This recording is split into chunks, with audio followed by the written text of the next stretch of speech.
Push, pepe.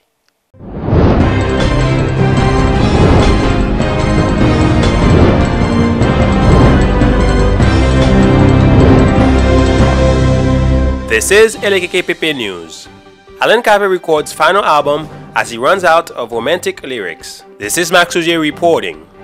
After more than 25 years in music, talented singer and writer Alan Cavé revealed that his upcoming album will be his last because he is now running out of romantic lyrics.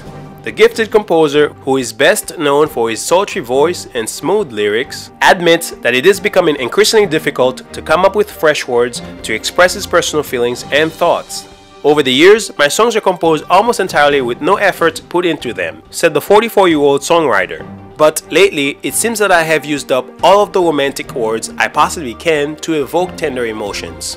For instance, the singer said that he spent almost an entire week last month at his AC Records studio without seeing his entire family just to write one line. Finally, I wrote these beautiful words and I was excited, added Alan, then I realized the line was in my C'est pas pour dat album. Whether Alan can even find enough lyrics to complete his forthcoming album remains to be seen. Half of the songs on this album are just me saying and yeah over the background music, continued Alan. This is definitely not my best work. Having exhausted nearly all of his lyrical material, Alan said it is his intention to leave the music industry following the release of the album. As an artist and perfectionist, I expect the best from myself and for my fans, added a teary-eyed Alan who is seeking to retire on a high note.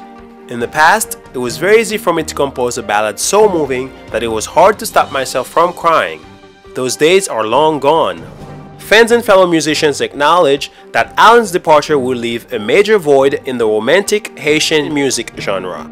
Alan's seductive voice and touching lyrics will certainly be remembered. But more importantly, his exit raises several questions as well, said compa historian Etzel Listin. Who is going to fill the void? Harmonic? New look? Black parents? Heaven help us all. This is Max Ujier for Pepe News Network.